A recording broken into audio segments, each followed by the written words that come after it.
Koreyadagi O'zbekiston elchixonasiga xalqi nomidan video murojaat.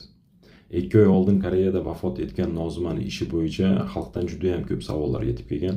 Mana shu savollardan ba'zi birlarini o'qib eshittiraman va xalqi nomidan rasmiy javob berishingizni talab qilib qolaman. Koreya yangiliklari admini bloger avazda aytishi bo'yicha bloger elchixona va vakolatxona xodimlari bilan 24 soat davomida aloqada bo'lgan. Tushundim. Elchixona bilan постоянный aloqadaman kechasi 24 soat. Va hattoki marhuma Nozima va uning yigitiga tegishli bo'lgan hujjatlarni elchixona xodimlariga WhatsApp ilovasi orqali yuborgan, hattoki o'zini gumonini ham aytib o'tgan. Koreyadagi O'zbekiston elchixonasini aynan shunaqa muammolar fuqarolar bilan ishlash bo'yicha mas'ul shaxsni telefon raqami, ya'ni Telegram'iga men xabar jo'natganman. Endi gumondor mana bola deb o'ylayapman. Agar bu gap rost bo'ladigan bo'lsa, aynan qaysi xodimiylar bilan 24 soat davomida aloqada bo'lgan va aynan qaysi xodimiylar Nozimani ishini o'rganib chiqqan.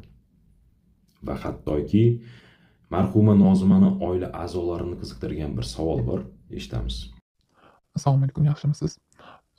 Opacham 3dan 4ga o'tar kechasi sherzodlarning aytishi bo'yicha 12:50 da o'lgan bo'lsa, banditsiya qog'oziga 2:16 yozilgan bo'lsa, elchixonaga nima uchun 10da xabar beradi? 10-mart kuni xabar beryapti. Tanasini ko'rib qo'ying mana. 10-mart. 10-mart. Haqiqatan nimaga aynan 6 kun o'tgandan keyin sizlarga xabar bergan? 24 soat davomida sizlar bilan aloqada bo'lsa, nimaga o'sha kunda o'zidayoq sizlarni ogohlantirmagan?